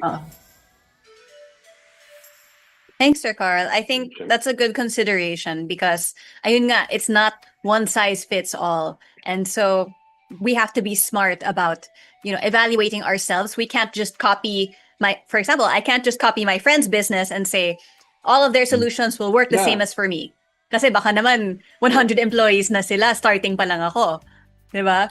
So, ganun it's a good reminder, I think, that we have to start small. Sabi nga ni Miss Lily, di ba, sa presentation ni Miss Lily, to start small with those quick wins because we want to be able to kind of get that momentum going. And Kasi which for brings me to my example, next question just to actually add- for you, Miss Lily. Oh, go ahead. Sorry, just to add lang, no? Kasi hindi yan Sure. parang, for example, even the mobile plans, diba? I cannot say na itong mobile plan na to is affordable for you or it's good for you. Mura to. Diba? Kasi pwedeng mura siya, hindi mo naman siya magamit to your purpose. Diba? Oo. So, yun siya. So, we have to weigh that. And it's nice because there are, no matter what scale you're at, there are affordable or even free Yes. tools that are available to you. It's just a matter of determining that it's right for me. It's right for my business, for my situation. This question is for you, Sir Eric. This one here says, a very valid question.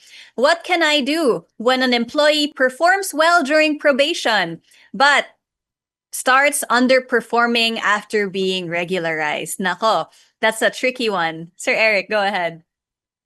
Alright. Bago tayo pumunta doon sa na regular, ano muna ang ating monitoring system for those who are on probation?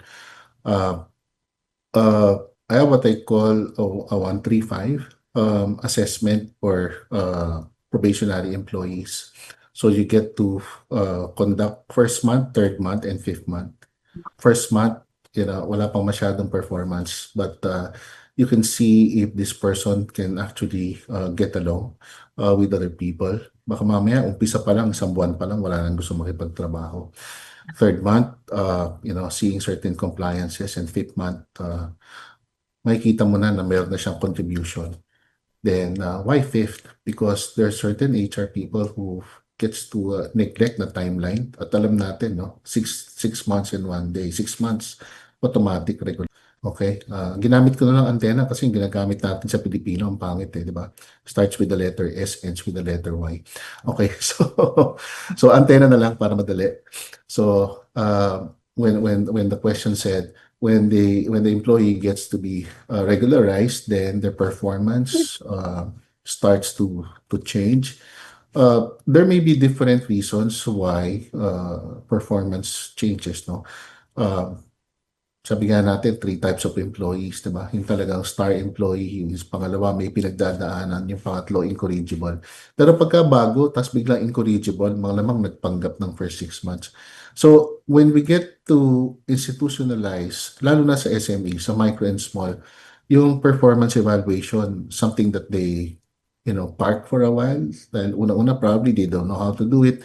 Pangalawa, they did not have the willpower to do it. Alam mo, sa SME, ang kailangan talaga yung the will to discipline. Kasi mga entrepreneurs, they have 2 sides, no? May mabait, pero minsan mabilis magalit, no? In fact, sa ibang family businesses, dito nagkakatalo yung human resources tsaka yung chairman or yung president sa family business. Pag sabi lang, ayoko na siya bukas, tanggalin mo na. Sabi na HR, hindi, may due process, di ba? So, yung mga empleyado na nag-underperform, kanina maganda yung sinabi ni Ma'am Lily, no? Do the empathy check-ins. We want to know what's going on with the employee. We cannot second guess or conclude. Ay, hindi, na-regular lang, lumabas na yung antena, di ba? So, it's important for the employees also to know na meron tayong talaga na sistema. Kahit tayo ay micro and small. Gaya ng sabi ko kanina, Carla, yung mga nag-uumpisa, at kahit sabihin mo 1 taon, 2 taon, itong mga ganitong sistema, pinaparada muna kasi ang unang objective ng entrepreneur is bumenta. no, bumenta. Kaya mga HR system, sasabihin nila pang malaking kumpanya lang. Pero ang problema, pag lumaki na, tas tsaka mo siya gagawin, ang kalimitan sinasabi ng mga empleyado, ginagawa nila ito para tanggalin kami. Okay, so hindi na po ako fan nito no? Especially before I began teaching here in school. When I go out to my clients, people are just afraid just because new things might get them out of job. At bakit may ganun? Fear ang mga empleyado sa isang entrepreneur-led enterprise at wala ito sa mga corporate-led enterprise. Bakit? Kasi sa corporate, ang timana, pagpasok ng empleyado, sa onboarding pa lang, pinakikilala na lahat ito na ito ay standard. Sa mga Yeah. entrepreneur, rubber band no? Pwedeng meron, pwedeng wala. Depende sa pakiramdam ng may-ari. So ang mga may-ari, at the forefront, they should be disciplined enough to know what they should be doing. Hindi yung kung kailan nilang nila gusto. Okay? Kaya yung mga empleyado sa mga family businesses, sometimes they get to feel confused. No? And sometimes itong confusion is also one source of demotivation. So umpisa ganado, sa bandang huli, ay ang dami ko palang boss. Ay pabago-bago pala yung direction. Okay? And especially when and this is an experience where professionals from big companies gets to be hired by family businesses. It's a totally different culture altogether. And minsan tumagal ng 6 months pero hindi umaabot ng 1 year. I had an experience before where we hired 5 directors for a family business, and the 5 directors actually resigned in less than 1 year. These are high-level people already, so hindi lang ito yung mapababang empleyado. No? So, many reasons why performance may go down. It's important for the owner to be able to identify ano ba yung naging factor kung bakit bumaba ang performance. Pero doon sa mga sadyang pasaway na empleyado, ito rin kasi pagkahati ang puso ng may-ari para i-implement ang Code of Conduct and the Schedule of Penalties, ang senyalis na binibigay mo sa mga empleyado mo ay mahina ang batas or walang batas. I remember conducting an orientation for Code of Conduct. Pero ang sabi ng may-ari, huwag kayong matakot sa i-explain ng ating kasama, no? Kasi hindi naman lahat yan ipapatupad. So, nung sinabi ko sa kanya, gusto mo pa ba ituloy itong gagawin natin? Kasi sinabi mo na hindi natin papatupad lahat Pagka ganyan ang puso ng may-ari, kalimutan na natin ang disiplina. So, para sa lahat na entrepreneur dito sa session na ito, kung gusto nyo maging matino, ilagay nyo sa umpisa pa lang ang ating mga patakaran. Right? Ako yan lang ho mensahe ko. Kasi later on, namumblema sila, then they will call on people who they can help. Either they call Miss Lily or myself. But, it's really very difficult, especially when the culture has already gone, quite badly. That's it for me. Thank you, Carla. Thank you, Sir Eric. And good. I think it's a really good thing to anchor on when it comes to being a disciplined boss, being a disciplined business owner. Na I think maybe it's not the best time to experiment with your structure nung meron ka ng mga empleyado, di ba? Na parang doon ka palang mag-experiment, doon ka palang mangangapa, di ba? That you don't know yet actually how you're supposed to handle your employees. And it's a two-way street. Yes, we can say, hey, I think my employee is underperforming. Why is he or she not performing like they used to? But it's a two-way street, and kind of aligned with what you were saying. We also have to introspect and see what is it about our internal structure that maybe is affecting our employees. Sabi nga ni Sir Carl sa presentation niya, we don't want our employees to say, ang hirap naman magtrabaho dito. Diba? So, good point. Yes, sir. Carla, duduktungan ko lang bago yung susunod na tanong. Paano kung Sure. pinag-uusapan nating empleyado na bumaba ang performance ay kamag-anak na may-ari? O, yan na lang. Yan na lang tatanong ko sa mga entrepreneur natin. Paano kung yung hinire mo na anak mo, pamangkin mo, or even probably misis mo, anong gagawin mo? Are you ready to do what you need to do? That's my question to you. Good point. Good point.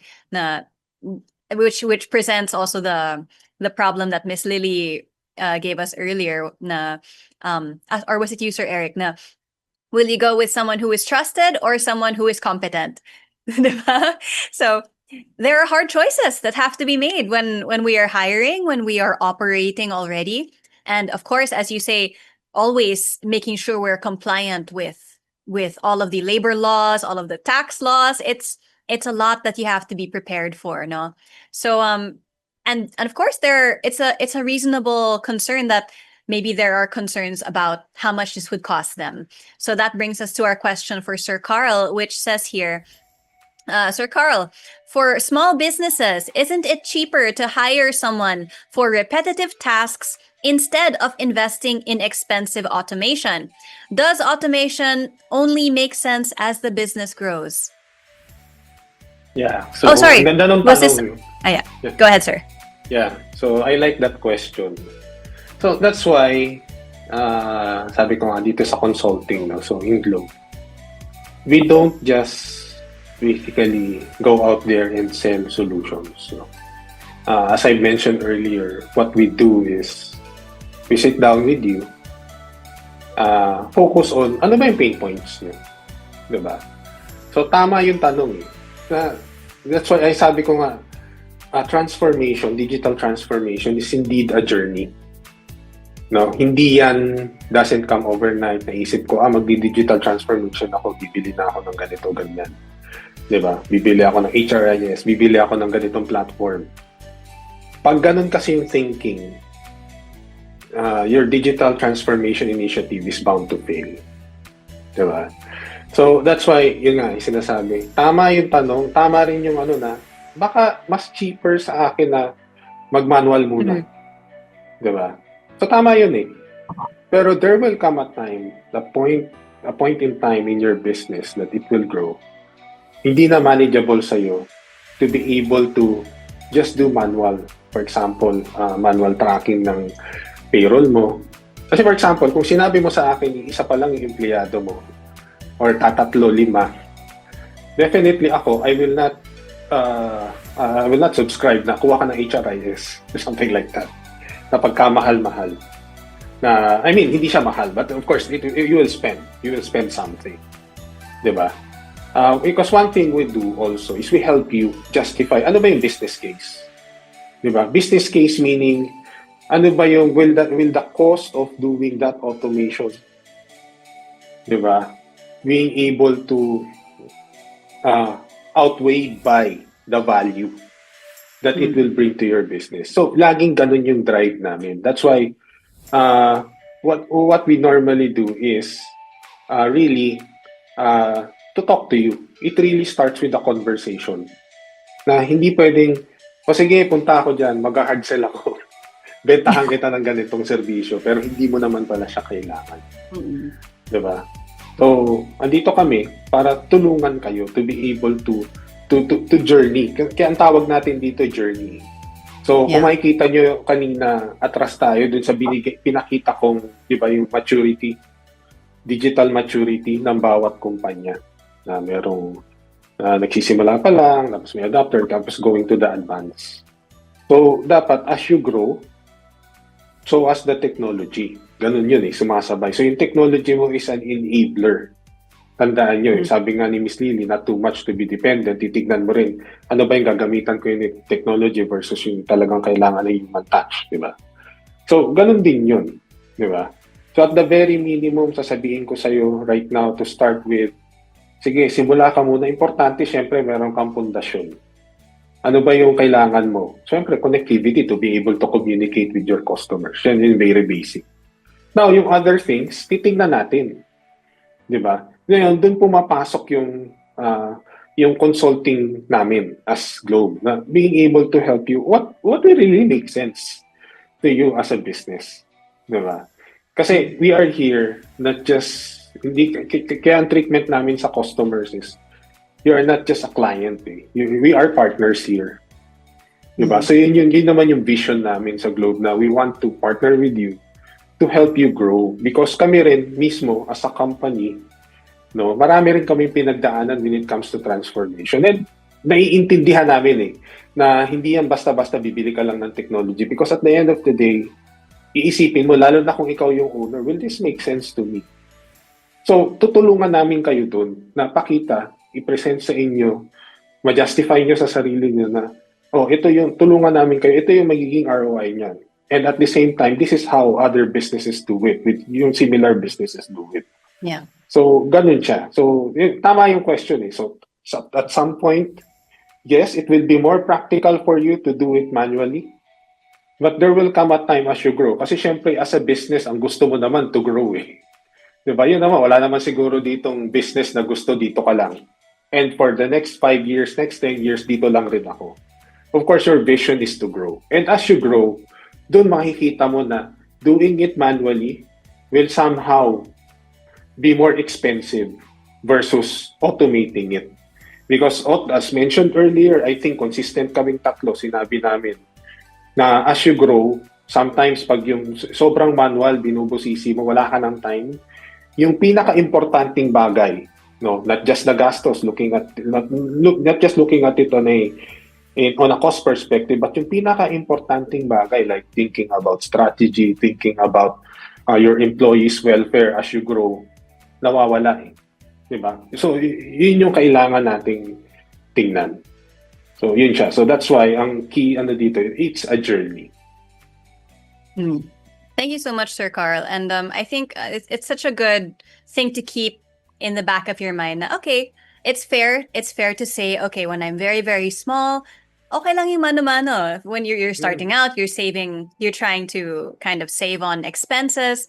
But it's good to have a partner ready to jump in when you have your moment in the spotlight. And that can happen overnight. Sometimes, a small business will go viral on TikTok and the next day they have 1,000 orders. And then what? So it's nice to kind of preset yourself to have a partner that will kind of be ready to jump in with you and say, okay, you went viral. Here's what we got to do. Here's what we need. This is what all of our experience with hundreds of companies have shown us. And you're ready to kind of begin that, no? Now, yeah, kasi to add, maganda yung Yes. point mo, Carla, kanina eh, na all of a sudden you become viral. Ang mahirap kasi dan, you become a victim of your own success na to the point na bigla kang nag-grow, hindi mo naman alam paano i-handle yung growth na yun. Di ba? Na dumami Oh, yung you never customer know. mo at the end of the day. Hindi mo alam, di ba? At the end of the day, tapos biglang all of a sudden, hindi mo na sila ma-handle. Tapos, di ba? Lumaki ng lumaki. Di ba? So, ano nangyari? Bumalik sa'yo, nagkaroon ng customer dissatisfaction. So, yun siya eh. Ganun yung dun eh. Thank you so much. Yeah, it's really good to keep these things in mind, no? And so I apologize for my co-host. I am not sure you can hear him. The thunder is setting him off. But anyways, before we wrap up, we're running out of time, unfortunately. So let's bring to our final question at the moment. And that is for all of our speakers, let's try and keep this a little short. And this one here says, just to help us briefly wrap up, if there's one simple but impactful step that SMEs can take today to strengthen retention using HR automation, ano po yun?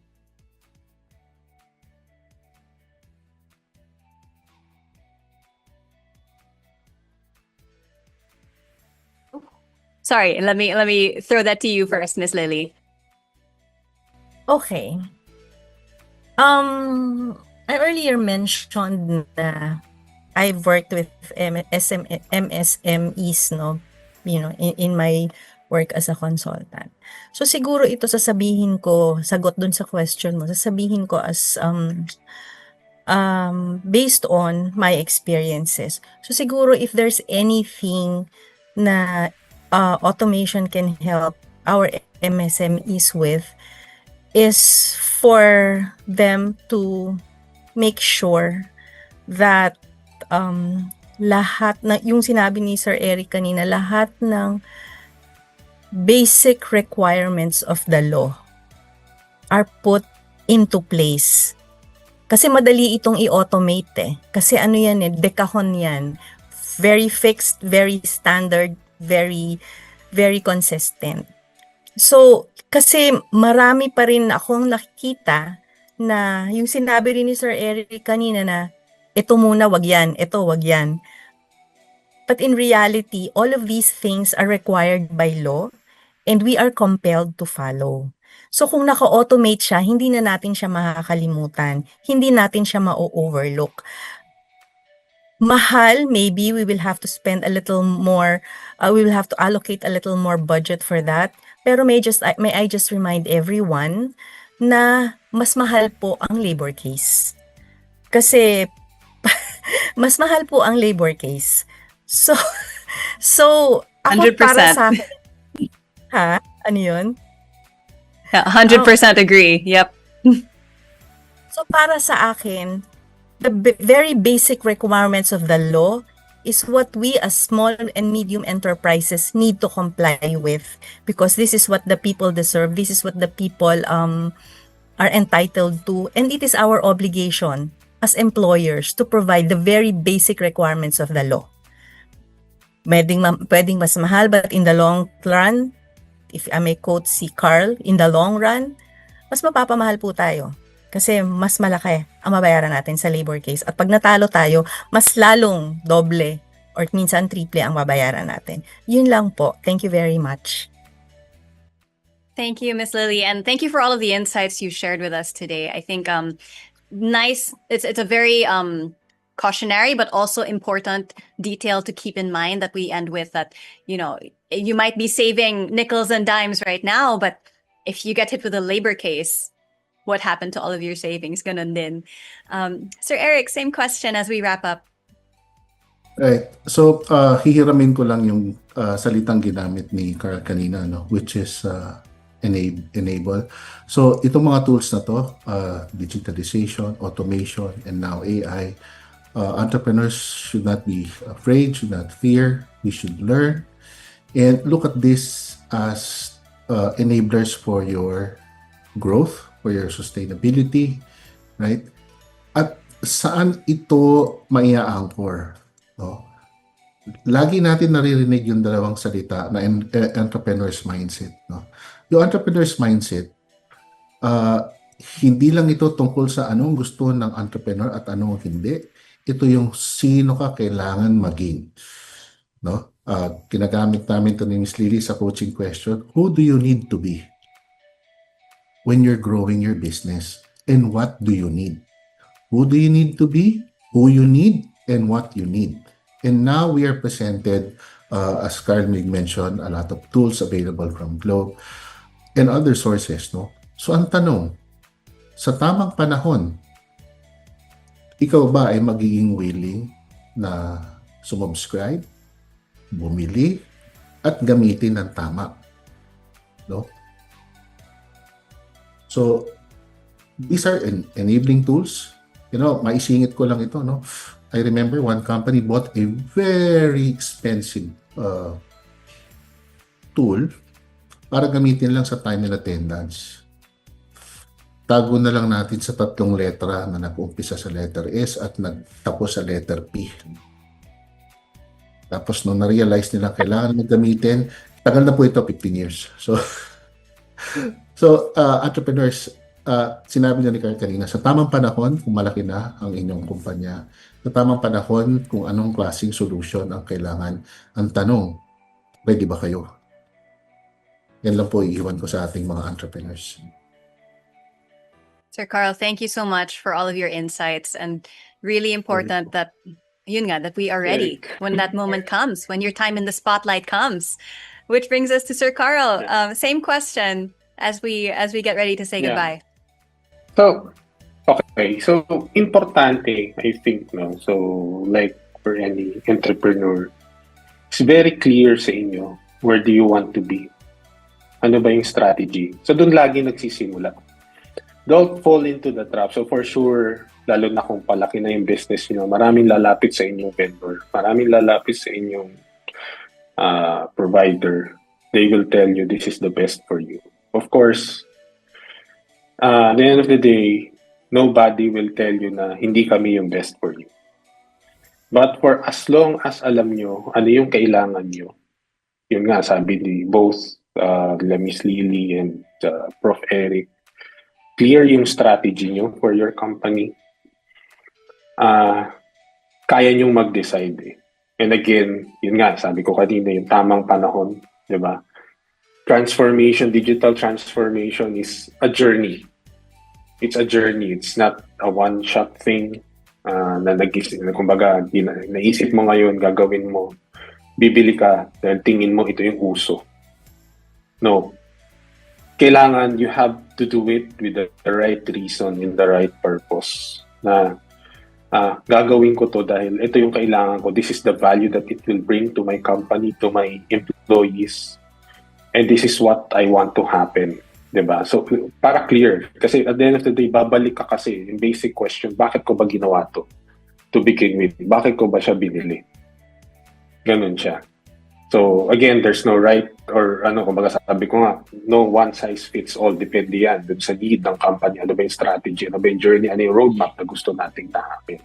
So, if there's one first step, like, for everyone, no, yun yung dapat. Clear, we have to have a clear strategy at alamin natin ano ba yung direction, ano ba yung vision natin. And kung yun kasi yung magiging anchor, the rest will follow. So even the right technology purchase, the right roadmap for my right technology roadmap, and then yung lahat ng gusto kong programa na pwede kong gawin for my employees, naka-anchor doon, mangyayari yun. Okay, at may babalikan ka parati.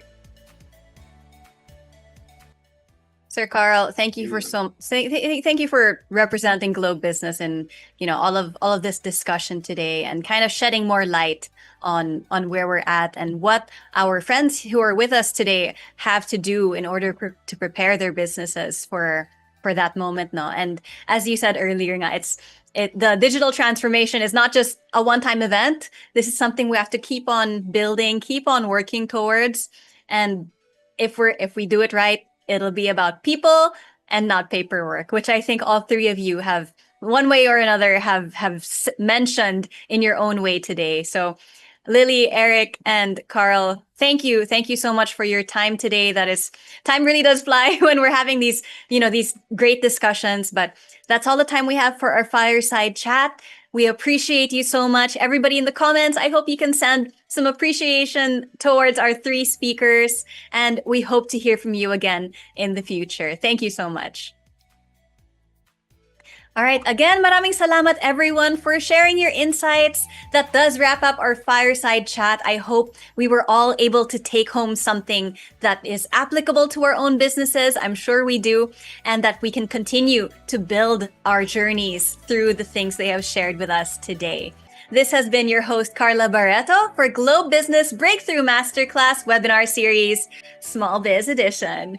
We'll see you in the next episode, and until then, keep believing in your business, keep nurturing your customers and your employees, and keep building the future you dream of. Because every small step you take is a step closer to your own breakthrough. Have a great afternoon, everybody. We'll see you next time.